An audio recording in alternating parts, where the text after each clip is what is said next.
Hello world, welcome to the 86th, number 86 Climate Change Awareness Emergency Protest in Gettysburg, Pennsylvania, USA.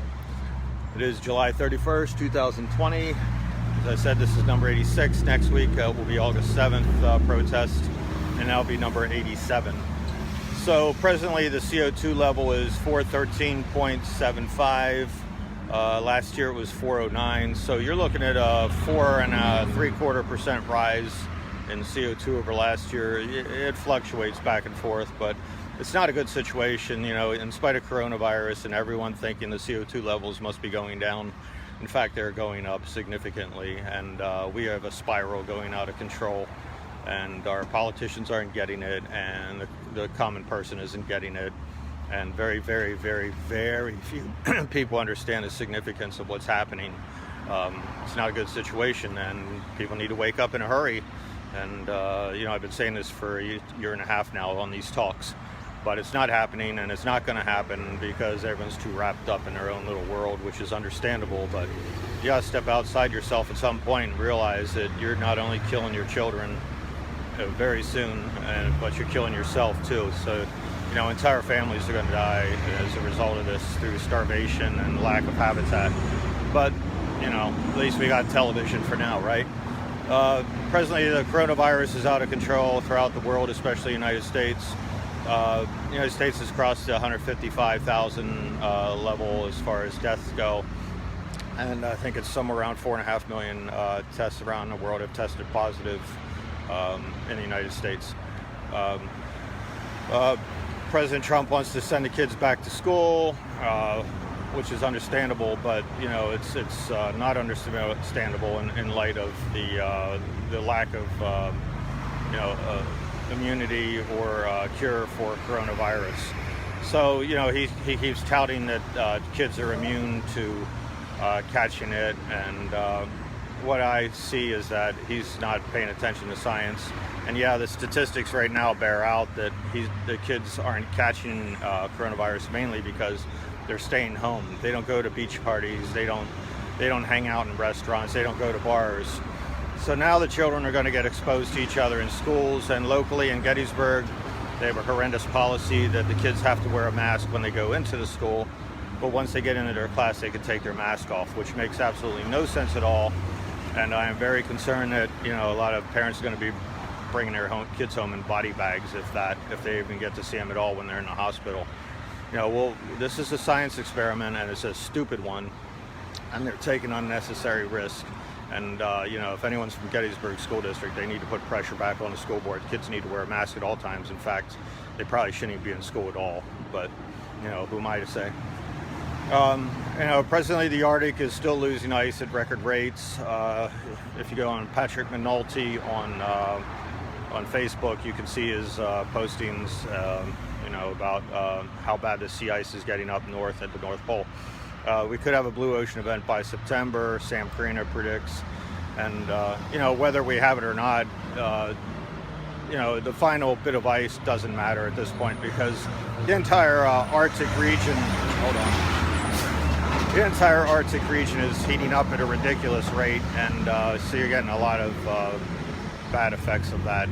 Blue ocean event's significant because, like your drink at a party, once the ice goes, the drink warms up significantly, and you no longer have the cooling effect of the drink or the ice in the North Pole. So, you know, it's going to dramatically affect the jet stream, which has already been affected. But the growing season is going to be all over the place, and you're going to have droughts and floods, and you know, a continuation, but worse than what we have right now.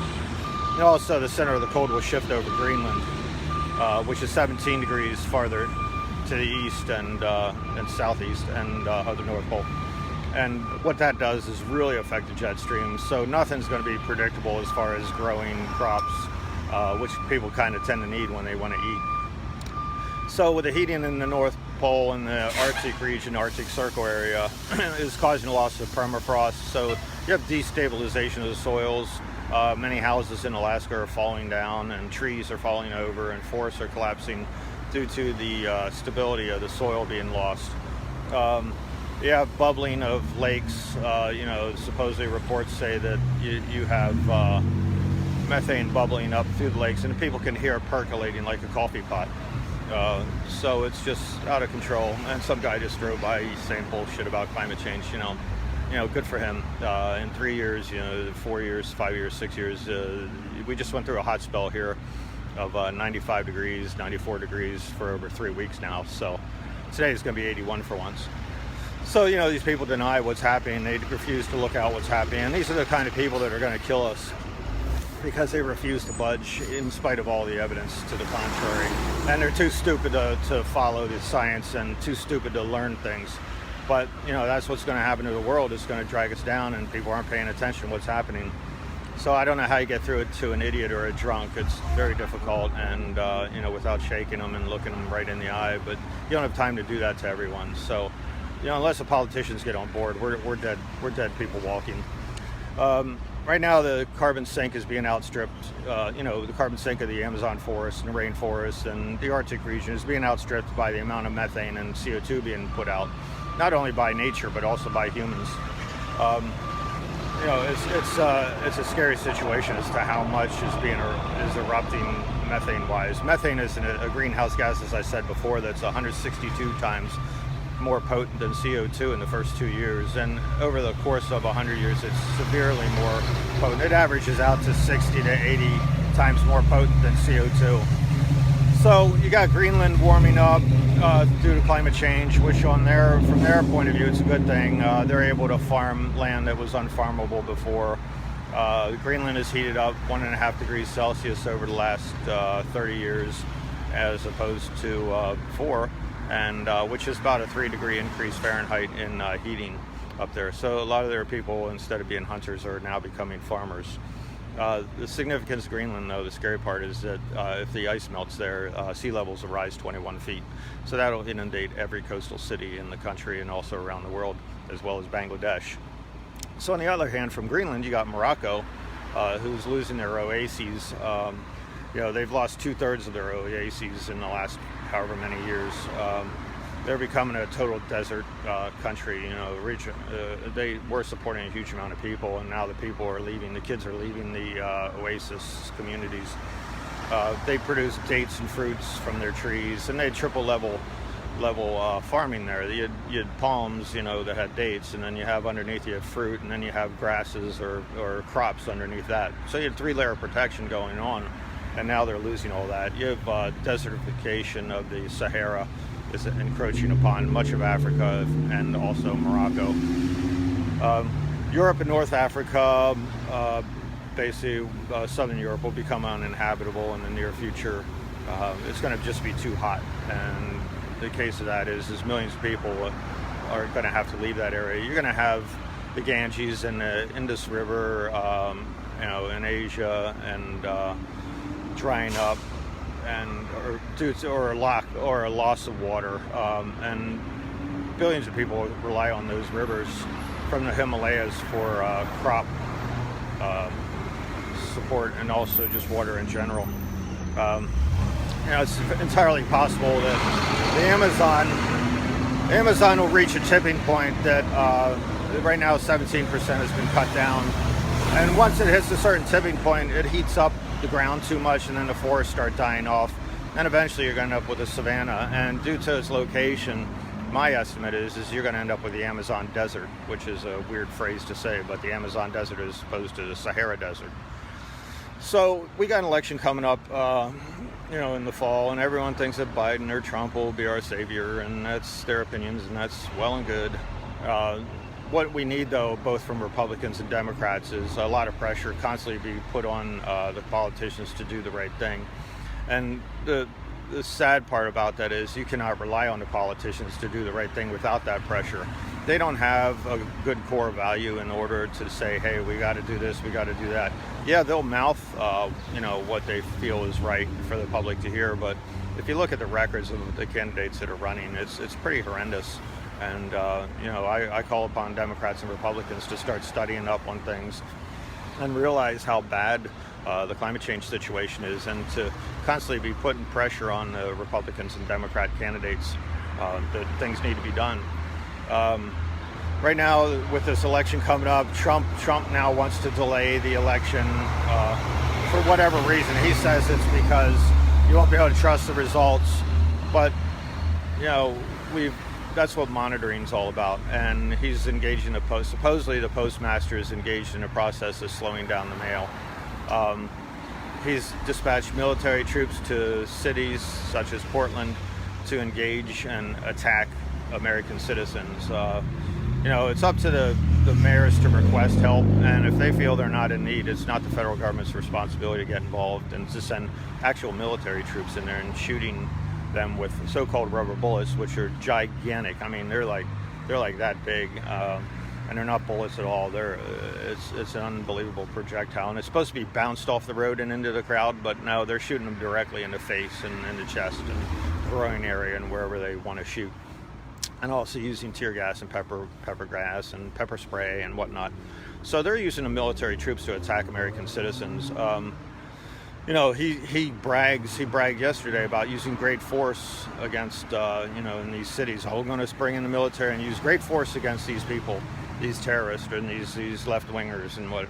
I mean, do people understand what he's saying? You're using great force against American citizens. If the mayors aren't requesting this and their cities aren't all up in arms, then, you know, they need to stay out of it.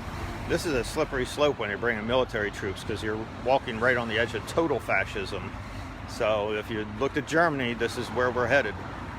Secret police now in the United States are grabbing people off the street. You'll have a van load of so-called police. They're dressed in military garb, jumping out of vans and grabbing the people and then throwing them back in the van. This is the third world tin horde countries that do this kind of stuff. And the next step is people start disappearing. So unless you're willing to start getting your politicians, again, we're about to them doing the right thing, which they're saying nothing and doing nothing about this other than pulling a bill from the House of Representatives to defund them to a certain extent. But they're not doing the right thing. They're not up in arms. They're not yelling, this is not right. They're not demanding change. And it's a very scary situation where we're headed. You know, right-wingers say that they're patriots. Well, this is an example of the Constitution being lost. And unless people start getting their crap together, we're losing democracy altogether. You lose an election or have it delayed, and then you have police and secret police and military grabbing people and shooting people. You got a serious situation developing in this country. It's not here in downtown Gettysburg yet, but I fully expect, well, actually, we did see that back on July 4th. We had these people dressed up, and I don't know who they were, Homeland Security, ICE, DHS, I have no idea who these guys were. But not only police, but there are other people here, based on a rumor that someone was going to burn a flag in the National Cemetery. Newsflash, it's a flag, it's allowed under protection of the First Amendment as free speech. But whether you burn it in a national cemetery is not up for grabs. So, you know, you could arrest them for arson, but as far as free speech, nope. So they're pushing the wrong people back as far as the people that were protesting and exercising their freedoms. And meanwhile, we have people walking around with AR-15s around Gettysburg and on the national battlefield. So if this is America you want, then this is where we're going to head, and then we're going to all end up arming ourselves and end up in a great civil war. So I really suggest that people start waking up, and if you're really patriots, you need to protect the Constitution and go back to the rule of law, not some sort of tin horn junta thing, the secret police and, you know, going on. So right now, Joe Biden wants to push about getting back into the Paris Accord, which is commendable because Trump says climate change is a total hoax. But Paris Accord, their target of 1.5 degrees and maybe settle for 2 degrees is unsurvivable. Right now, all this stuff happening around the world is based on their statistics, which I disagree with, but they say it's 1.1 degree rise so far. Okay, so be it. But if this is 1.1 in the results, what's going to happen at 1.5, let alone 2 degrees Celsius? So we got a real bad situation going on. If we get up to 3 degrees Celsius, I predict that, and no one will be around to hear it by then, but mass extinctions going on of all animal life, plant life, and then mass migrations and death and civil wars and water wars, and who knows what all could happen. But you're going to have a shift to the hard right by governments, and they're going to use their military against their own population and other populations trying to come into their area. So beware, you know, it's well within your interest to wake up and start doing something about climate change and where countries are headed as far as right-wing positions. You do not want this going on, and this includes you right-wingers. that you need to wake up and take care of your own democracy. This is not what you want. Your children will be at risk, as will you and your family. You might think you can gun battle your way out of things, but when the whole government breaks down, you can't do anything about it at that point, and they will come after you as well. So wake up. Good government is one that everyone participates. Otherwise, you let the politicians handle everything and the tails wag the dog, you're going to have a serious situation developing. So Joe Biden's out of touch with reality because he says it's an existential risk, which is climate change. And right now that means get on it, and that's the term of existential. It means you have a direct threat to humanity and what's happening. And yet they go on and they don't address it every minute of the day. If it's an existential threat, then you need to get on it right now. Keep going. Don't let up under pressure, and don't stop doing things to make things right. So right now we got no push from the government. We got no push from the citizenry. We got people that are uneducated. We got people that are dogmatic and stuck in their positions. So and this goes not only in the United States, but this goes with Europe, Asia, Africa, everywhere.